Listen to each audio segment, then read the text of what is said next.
Comments and opinions expressed on Writers in Focus are those of the individual participants and are presented for the purpose of discussion only. No endorsements by Atlanta Fulton Public Library System or Fulton County government are intended, and none should be presumed.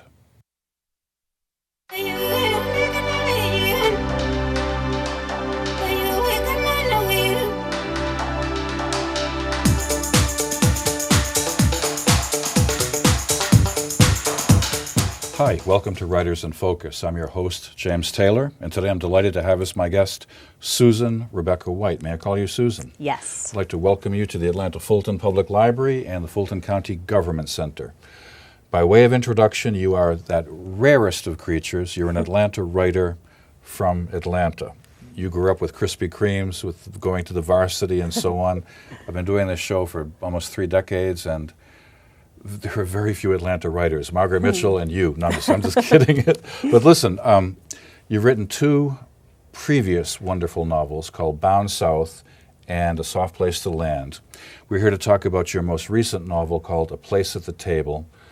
Super book. The critics love it, readers love it, and I love it.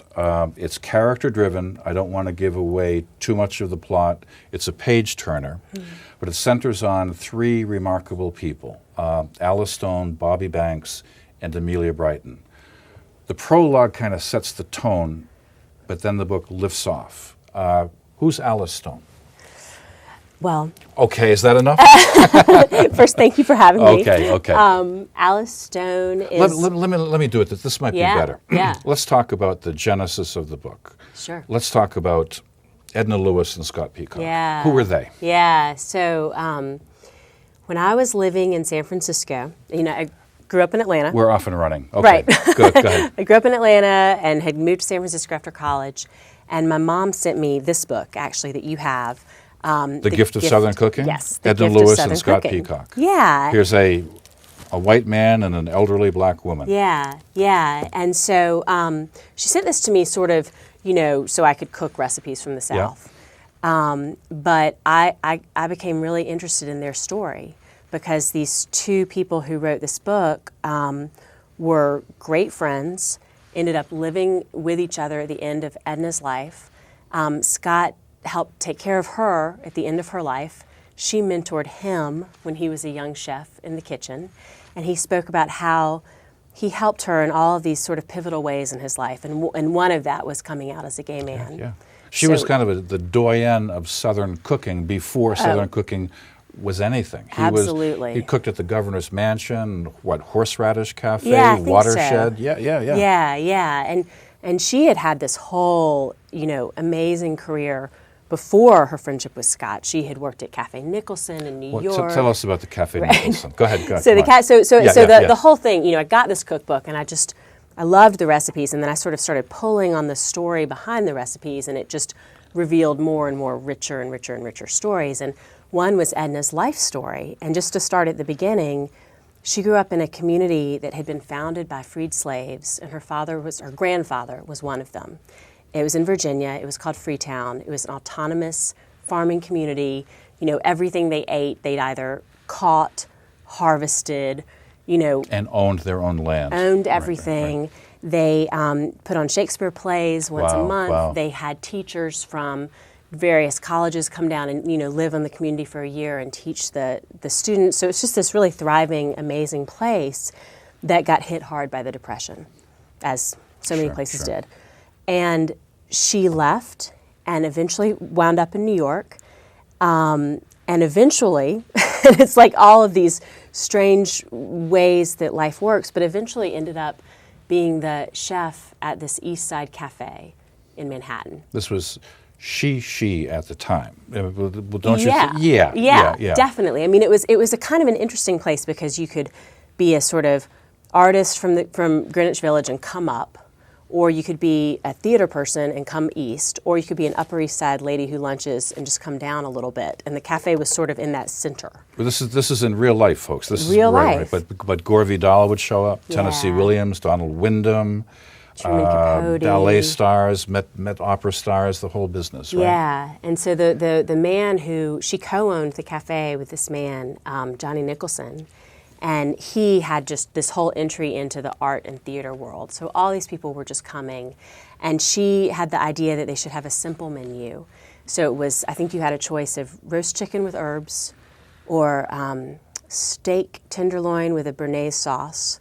And then she made this chocolate souffle that she was famous for.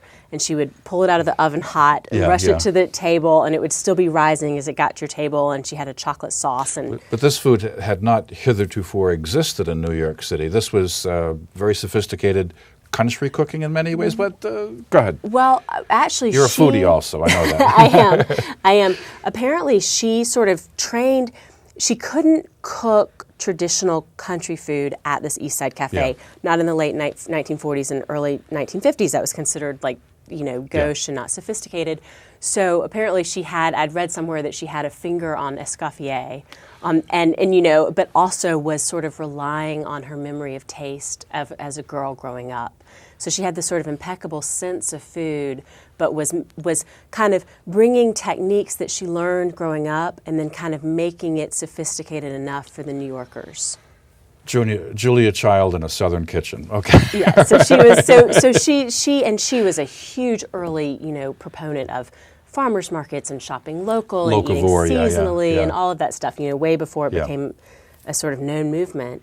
So I learned about her life, was completely fascinated, and then was so interested in this friendship that, is atypical, to say the least. And because Miss Lewis has passed on, I felt like I could use her biography more directly.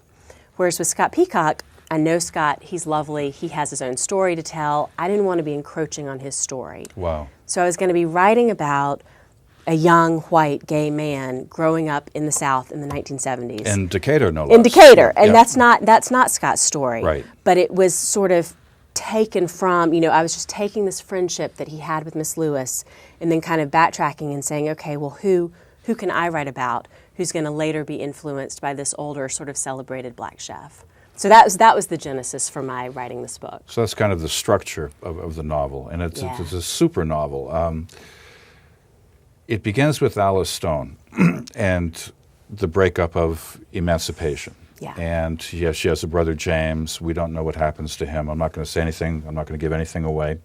Then suddenly we shift to Bobby Banks, and his story is so beautifully written. It's the 1970s. Yeah. It's in Decatur. He's what they call what I'm looking at my notes, but the ambassador, the royal ambassador. He's a royal ambassador, yes. His father is a minister. His mother is making like the old riches Jell-O and fruit and like special junior league food for her. Yeah. And he's finding out he's gay. Yeah. And you want to tell anything more about the character? No, really. Well, it was really good reading this book. Thank you. I had a great time. Bobby, Bobby's probably the heart of the book. Yes, yeah. And I for some reason, I had his voice early. Bobby's section, the section that opens is told in the third person, and then Bobby's section is in the first person, and I felt like I knew Bobby's voice, and I knew who he was, and what I wanted to sort of be presenting was, both with Alice in Emancipation Township and with Bobby in this Southern Baptist community in the 70s in Decatur, was they were in these worlds that were wonderful, but they weren't ultimately safe. And for Alice, it was the encroaching racism all around that they couldn't protect themselves from. Right. They couldn't protect themselves. You felt safe, but if you were caught late at night, as they both were, the two children, god-awful things could happen. Yeah, and that you just, what can you do? Right. And so that was Alice's world. And then with Bobby's world, it was a difference of the danger was actually coming from inside his family. Yeah. So that he was this little boy, and I wanted to show that the world he was growing up in was lovely until he didn't fit into it. So, he loves his mama's the prettiest woman, and she makes the best cooking ever, except for maybe his Meemaw, and his daddy is strong. Meemaw's a beautiful character. I love Meemaw. Yeah. And they're the three Banks boys, and his mama is a housewife of such repute that she's been asked to write cookbooks for other Baptist brides, kind of how-tos. And I wanted to sort of show that and show that Bobby felt loved in his community, and he felt loved by God, and he felt part of the church, and he loved being a royal ambassador, which was, Southern Baptist Boy Scouts, essentially. And it just unraveled as his sexuality came to light. This is the 1970s too. I was in graduate school at the University of Georgia, Athens, and I had an older professor of mine who was gay, telling me that growing up in Georgia in the 40s and 50s, if he was caught in a compromising position, he could have been murdered, and people would have just said, "That's what happens." I mean, so I like that horrible undercurrent of like, here's this wonderful kid. No, you wrote the book. You talk about it. Yeah, He had to get out. He had to get out of there. He had to get out, and he ended up having. So I both wanted the danger to come from within his family, and also the salvation, because his meemaw, his grandmother on his dad's side, his family, his mom and dad are more interested in where they fit socially, and they're more to a certain degree climbers, and his meemaw is just kind of good country folk. Yeah. And she lives in Oakhurst, in Decatur. Yeah. The streets are there. It's near Agnes Scott and Central Avenue. It's beautiful. Yeah. And the neighborhood racial dynamics are changing, and meemaw is staying put. He's got a black friend, that wonderful girl. Yeah. And so Bobby's got this other, he can go to his meemaw's house, and it's safe there. And when when he's been sort of discovered, who he is has been discovered, it's his meemaw that he takes refuge in. And first of all, I have friends who had grandmothers who provided that role, and I wanted to honor that. And I also, I wanted there to be something from Bobby's childhood that he could kind of take with him and take in his heart when he went to New York, so he wasn't just escaping. He was always had meemaw and that unconditional love that she offered with him. And she herself was a wonderful cook, made this fabulous pound cake, and on the basis of how many pound cakes she sold, she gave Bobby this money, like $5,000. Well, I don't want to give too much away, but it's a character-driven novel. It's three people, kind of lost souls in many ways, who've lost bearings and ultimately find redemption. But without giving too much away, Alice ends up in New York City as we won't get into that, but she's a wonderful cook. She's worked at the Cafe Andres for years. Right. Bobby's unemployed. It's like Midnight Cowboy. He's walking down the street, like John Voight or something. Doesn't have a buck, is attracted to a homosexual lifestyle, but he's not. He sees what looks like an old restaurant with a help wanted sign. Will you take it from there? Sure. I love that story. And we'll get to this, but you did your research too. You walked those streets, those sidewalks. I did. Those Thank lonely you. streets, right? Yes, I'm glad that comes across. I did. I read so many books about New York in different, stages of its being. I'm an old rare book librarian. You found the files on the Cafe Nicholson I did. that exist, right? I did. And I also I lived in New York for 4 months while writing this book, just to literally walk the streets. And so in the scene you're talking about, so Bobby's walking down the street. He's got a few bucks left. He doesn't know what he's going to do. Living in a hotel. What am I going to do? Right. And I think it's 1981. Yeah. And he's having to invent himself. He'd never graduated from college. He left as soon as he could, and he comes across this help wanted sign. And he goes into this restaurant, and you kind of go down this long hallway.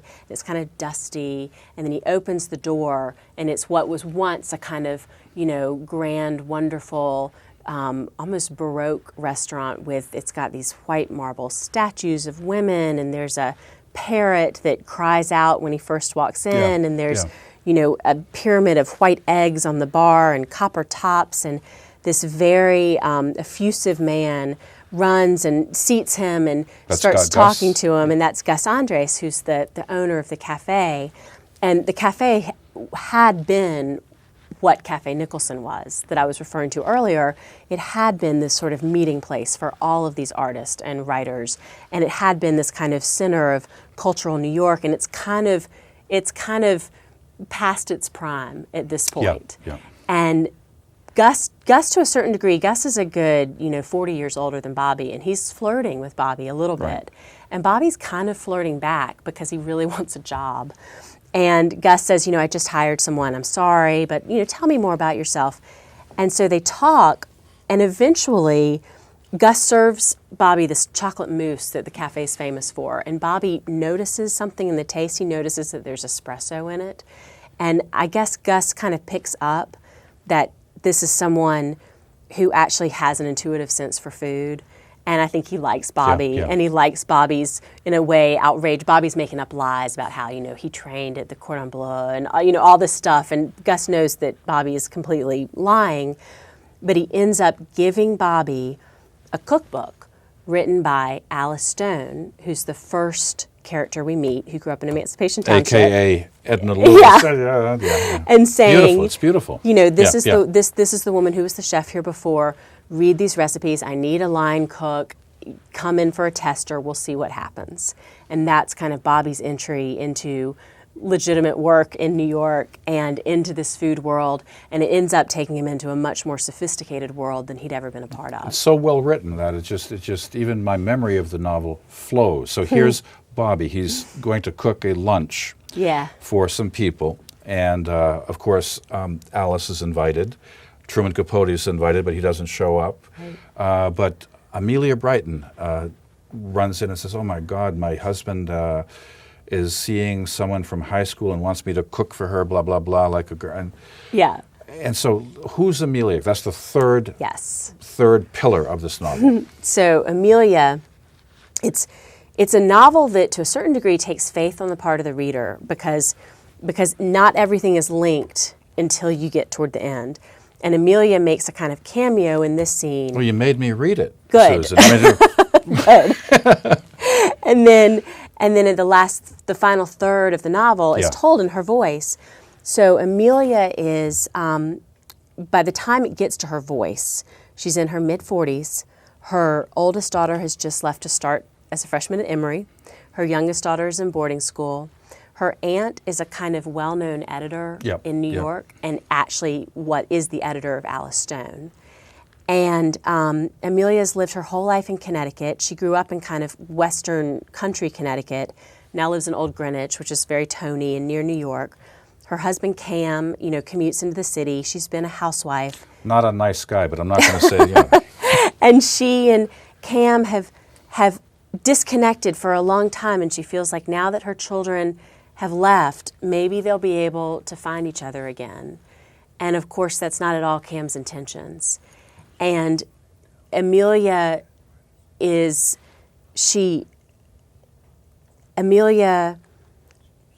also no longer safe in the home that she was in. And her aunt, Kate, ends up bringing her into New York.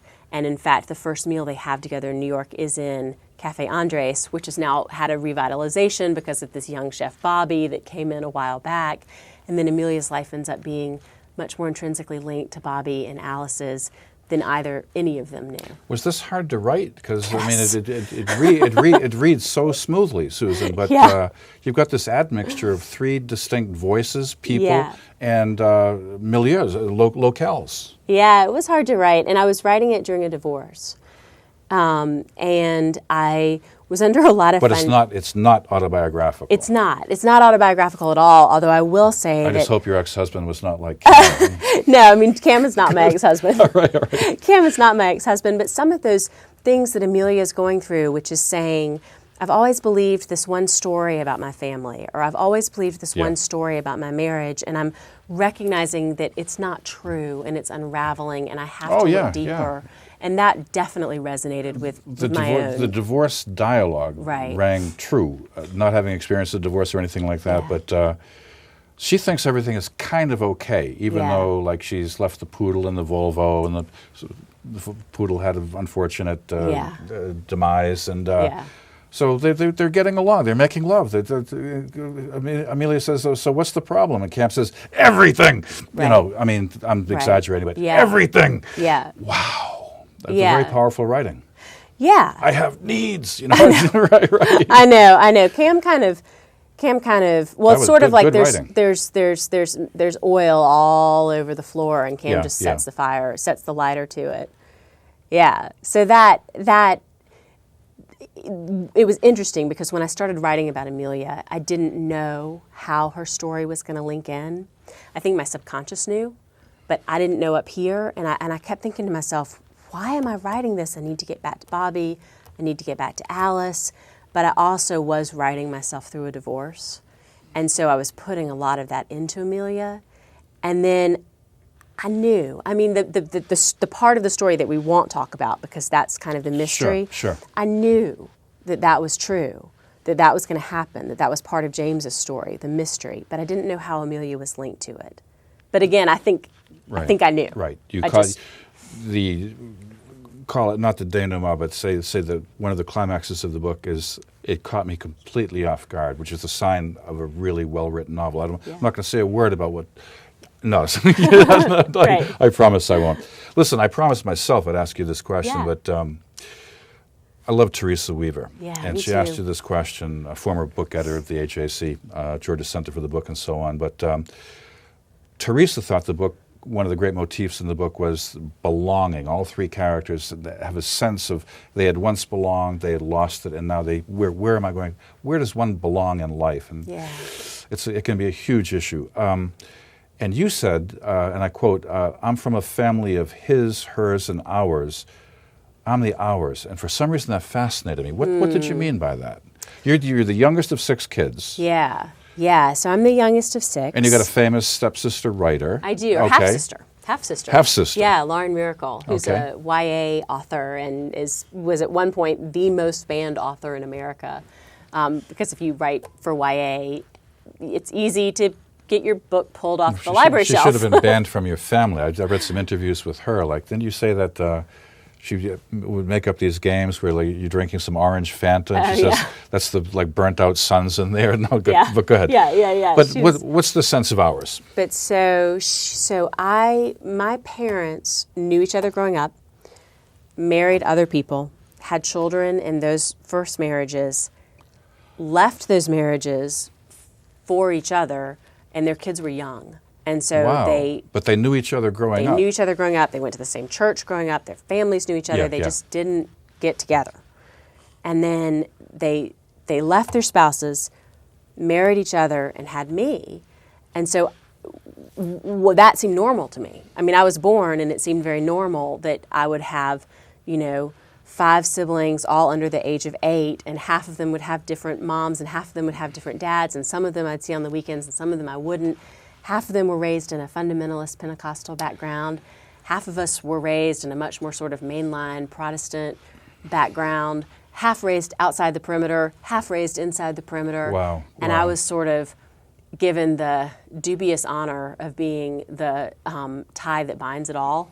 And so, I see what you're saying. Yeah, I see what you're saying. so I think it was a great thing for a writer because within my immediate family, there were so many worlds, and I couldn't, people that I would normally maybe see as very different from myself were my siblings, or my parents' ex-spouses. And so I just got a lot there. But I also think that there was a sense of like, am I an only child? Half the time it was only with my brother and sister from my mom's side, or am I one of 6? So that sense of belonging and not knowing where I belonged was present for me. There is a lot of religion and spirituality in the book. The Baptist religion, that horrible scene on page 183 where Bobby goes into a Catholic church, and I'm going to let the reader find out, Okay. but I was born and raised a Roman Catholic, and that never happened. Oh yeah, That happened to me. You were right. You yeah, were right. Yeah. And I'm not going to give too much away about the book, but the ending, it's almost perfect. It's almost a Christmas ending. I'm in my mind's eye, I wrote life on the last page of the book. It's life affirming. Everything comes through. Did you know that when you started writing? Like everything comes together. I mean, that's the mark of a very gifted novelist, and you are. Thank you. But did you know that? Everything Well, was like a net that everything is picked up. Yeah, I mean, I felt very grateful that it was happening. Yeah. Like I could tell, it was interesting. I had actually gone to the Hambidge Center, which is the writing retreat or an artist retreat Oh, yeah, up in yeah. North Georgia. And I was up there for 3 weeks, and I was trying to finish the book, and I knew all these pieces, I had all these pieces, but I wasn't quite sure how to net them together. And I remember calling Sam, who's now my husband and at the time was my boyfriend, saying, I think I'm finishing it. I think it's happening. Wow. And there was a sort of a quickening sense. And that final scene, which takes place at an Episcopal service where Beautiful. there's a blessing Yeah. of the animals. There are animals in the church. Yeah. Okay. Yeah, and I just, I don't know. I didn't know how to end it. And then somehow I wrote that scene, and that was what it needed to be. And I had actually had an experience once of going to Episcopal services in San Francisco, and I was kind of spaced out. And I kept wondering what all this panting was I was hearing. And then I looked, and there was a dog next to me. And then it turned out the whole chapel was filled with animals, and I hadn't even noticed. Wow, And so wow. I mean, and you read that in the Listen, final. ladies and gentlemen, I can say this without any equivocation. Go out, run out and buy A Place at the Table. It's Susan Rebecca White's third novel, probably your best. It's life-affirming. It's a page-turner. It's not just a feel-good novel. It's real life. It's got everything going for it, and thank you for being my guest. Yeah, thank you so much. That was it. You're great.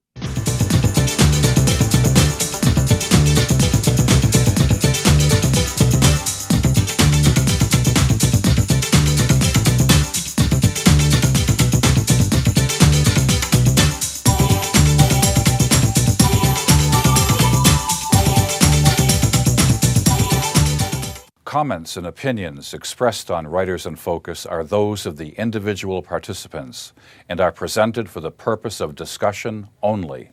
No endorsements by Atlanta Fulton Public Library System or Fulton County government are intended, and none should be presumed.